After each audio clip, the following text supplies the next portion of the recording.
Bonjour, moi c'est Philippine et je suis actuellement en deuxième année de pharmacie à Amiens. Ce qui est bien dans ma filière, c'est que on est directement avec des travaux pratiques. On ne va pas être que dans le théorique comme dans d'autres filières de santé.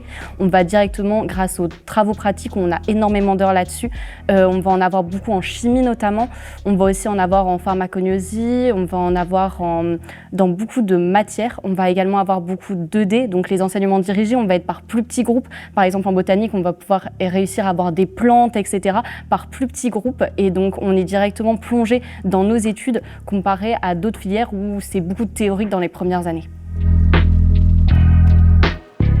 Je veux faire de la recherche dans tout ce qui est cancer, etc., de la recherche médicale. Donc pour ça, il faut passer par pharma, faire le concours de l'internat et ensuite faire soit biologie médicale, soit pharmacie hospitalière du coup. Les parcours d'études, il y en a 3. Donc d'abord, il y a officine, donc c'est la pharmacie entre guillemets telle qu'on la connaît, là où on va chercher les médicaments, etc. Donc ça, c'est 6 ans d'études. C'est un parcours à lui-même où il y a donc vraiment des matières où on apprend en fait à conseiller les clients, à faire de la vente, etc. Ensuite, on a la filière industrie. Donc industrie, c'est vraiment pour la conception des médicaments. C'est nous qui allons fabriquer les médicaments. Et ensuite, il y a la filière internat. Donc cette fois, c'est plus longue. Les 2 premières, c'était 6 ans. Internat, c'est 9 ans. Donc internat, on passe un concours, un petit peu comme en médecine. Et ensuite, on a 3 filières au choix, donc dans la filière internat, qui sont donc biologie médicale, pharmacie hospitalière. Et avant, il y avait recherche. Maintenant, c'est un petit peu mis dans les deux. Il faut faire soit biologie, soit pharmacie hospitalière pour ensuite pouvoir faire de la recherche.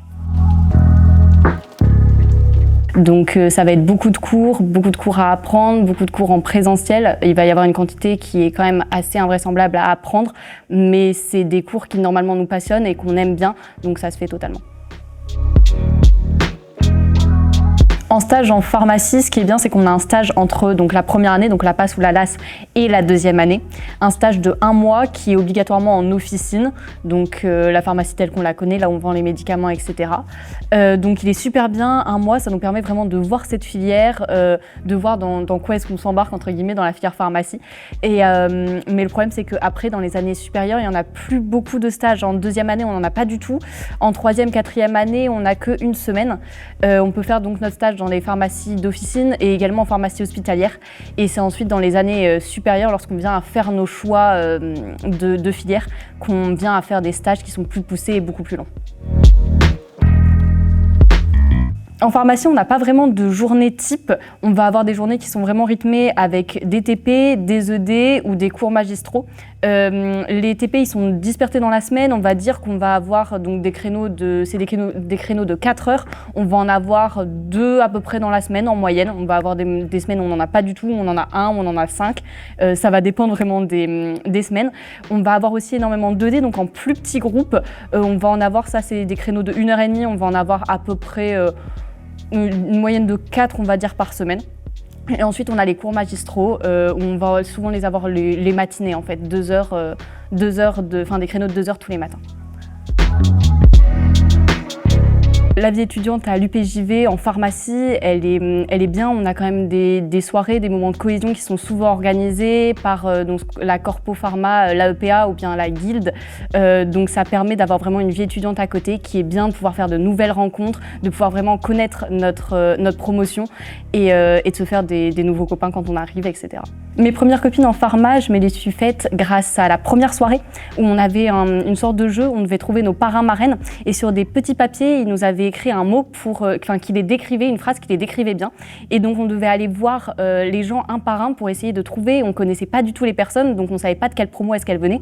Donc en fait, on a été voir vraiment les personnes à droite, à gauche, que ce soit de notre promo ou des promos supérieurs, pour essayer de leur parler, de les connaître, de voir si la phrase leur correspondait. Et grâce à ça, on a trouvé nos parrains-marraines, mais on a réussi également à trouver des copains, des copines dans notre promo parce que justement de parler à tout le monde, ça nous a permis vraiment de se connaître mieux.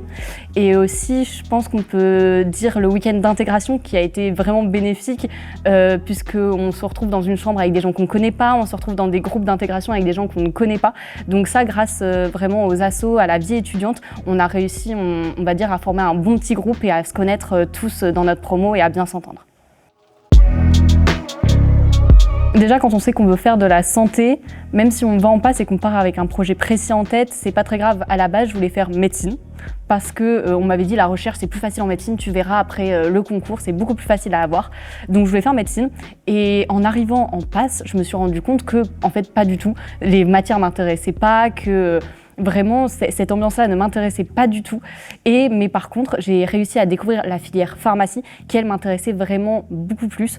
Donc, même si on part avec une idée en tête ou qu'on part avec aucune idée, tant qu'on sait qu'on veut travailler dans la santé, moi, je conseillerais de voir directement pendant l'année de passe ou de LAS quelle matière nous intéresse le plus et quelle filière vraiment nous attire le plus. Et vraiment, en pharmacie, ce qui est plutôt bête, c'est que les gens s'arrêtent à la façade du on vend des médicaments, on est épicier entre guillemets, et les gens connaissent pas du tout tous les débouchés qu'il y a en pharmacie. Il y a énormément de débouchés, que ce soit en industrie, en internat, dans les différentes filières, il y a énormément de débouchés que les gens ne connaissent pas. Il y a énormément de filières, de choses à faire, de métiers à pourvoir. Et ça, je trouve ça bête. Donc vraiment s'intéresser aux études de pharmacie, je pense que c'est une bonne chose, puisque les gens ne connaissent pas en fait et ne savent pas ce qu'on fait là-dedans. Je dirais le papillon, parce que tout ce qui est botanique, etc., c'est grâce aux papillons, il y a des fois qu'on arrive à voir les petites fleurs, ça fait penser aux matières qu'on étudie, aux plantes qu'on étudie. Moi, je vous dis merci de m'avoir écouté et venez en pharmacie.